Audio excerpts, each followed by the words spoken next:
हरे कृष्ण साधकों, साध्य और साधना पथ चैनल पर आप सभी का हार्दिक स्वागत है।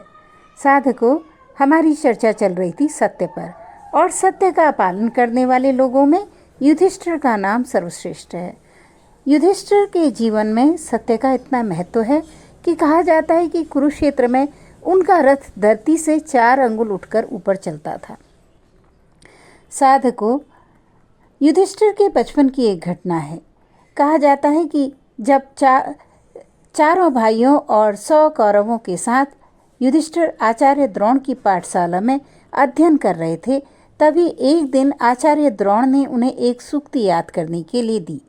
सूक्ति थी, सत्यम वद धर्मचर, यानी सत्य बोलो और धर्म पर चलो। सभी छात्रों ने इस सूक्ति को पल भर में याद करके गुरुदेव को सुना दिया, लेकिन जब युधिष्ठिर की बारी आई तब वह मौन रहे। लगातार कई बार पूछने पर भी वह नहीं बोले, तब वो मौन ही रहे। तब द्रोणाचार्य ने कहा, युधिष्ठिर, क्या है ये सरल सा वेद वाक्य तुम्हें याद नहीं होता? इस पर युधिष्ठिर ने कहा, मैंने और मेरे भाइयों ने आज खेल खेल में चींटियों के एक दल को उनकी कतार से अलग कर दिया। अब मैं सोचता हूँ, क्या यह धर्म था? फिर उन्होंने कहा, अगर यह अधर्म था तो फिर हमने सत्य कहाँ बोला? द्रोण अपनी सिखाई गई इस सूक्ति के इतने गहरे रहस्य को सुनकर बहुत ही प्रभावित हो गए। उन्होंने कहा कि अर्जुन मेरा श्रेष्ठ धनुर्धर शिष्य है, लेकिन मेरी शिक्षाओं को सही अर्थ में स्वीकारने वाले उत्तराधिकारी तुम ही हो। युधिष्ठिर ने अपने जीवन में कभी झूठ नहीं बोला और उन्होंने हमेशा सत्यम वद धर्मम चर इस वेद वाक्य को मानकर आगे बढ़ते रहे। लाक्षागृह में से बचकर निकलने के बाद भी पांडव खुद को छिपाते हुए फिर रहे थे। तब भी एक घटना आती है जहाँ पर एक चक्रा नामक नगरी में किसी घर में आश्रय मांगने हेतु वे पहुँचे। तब एक कुम्हार के द्वार पर पहुंचकर उन्होंने आश्रय मांगा। कुम्हार ने प्रश्न पूछा, कौन हो? युधिष्ठिर ने कहा, मैं एक यात्री हूँ। कुम्हार ने कहा, यह अधूरा सत्य है। जब तक तुम पूरी बात नहीं बताओगे तो तुम्हारा आधा उत्तर झूठ के बराबर ही माना जाएगा। युधिष्ठिर ने कहा, सत्य है, और इसलिए भविष्य में अगर मुझे कुछ सच न बोलना हो तो मैं मौन रहूँगा। इसी प्रकरण के बाद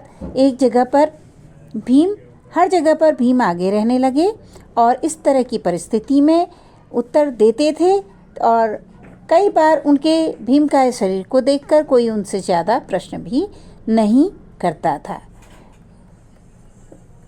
युधिष्ठिर ने अपने जीवन में सत्य का पालन हर जगह किया। अज्ञातवास के समय कई लोग आरोप लगाते हैं कि युधिष्ठिर ने अपना छद्म नाम रखा, लेकिन असल में जब उनसे नाम पूछा गया था तो उन्होंने अपना नाम कंक बताया था। इसका कारण यह था कि द्रौपदी हमेशा युधिष्ठिर को कंक नाम से पुकारती थी, तो एक नाम उनका कंक भी था। तो इस तरह उन्होंने उस व्यक्तिगत नाम को सार्वजनिक कर दिया और झूठ बोलने की समस्या से छुटकारा पाया। यहाँ पर एक और बात आती है कि युधिष्ठिर पर कई लोगों ने और भी बात झूठ बोलने का कलंक लगाया।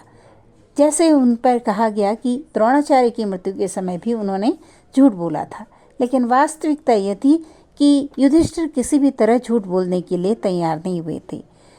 जब द्रोणाचार्य 15 दिनों तक लगातार युद्ध के बाद सेना में हाहाकार मचा रहे थे और शत्रुओं और पांडवों की सेना को गाजर मूली की तरह काट रहे थे, उस वक्त यह समस्या हो गई कि द्रोणाचार्य को किस प्रकार मारा जाए, और गुरु को सीधे मारने के लिए कोई तैयार भी नहीं था। ऐसे समय में कृष्ण ने एक चाल चली। उन्होंने युधिष्ठिर से कहा कि तुम जोर से बोलो कि अश्वत्थामा मारा गया, लेकिन अश्वत्थामा असल में मारा नहीं गया था। तो युधिष्ठिर ने झूठ बोलने से मना कर दिया था। ऐसे में कृष्ण ने एक चाल चली और उन्होंने अश्वत्थामा नाम के एक हाथी को मार दिया और शोर मचाने लगे। तो सारे पांडव इस पर शोर मचाने लगे और इस पर द्रोणाचार्य आश्चर्यचकित हो गए और उन्होंने सच्चाई जानने के लिए युधिष्ठिर से पूछा कि युधिष्ठिर, क्या सच में अश्वत्थामा मारा गया है? इस पर युधिष्ठिर ने कहा कि हाँ, अश्वत्थामा मारा गया है। अर्थात उन्होंने बोलना चाहा कि अश्वत्थामा मारा गया लेकिन हाथी। युधिष्ठिर ने उत्तर दिया था, अश्वत्थामा हतः नरो वा कुंजरो वा।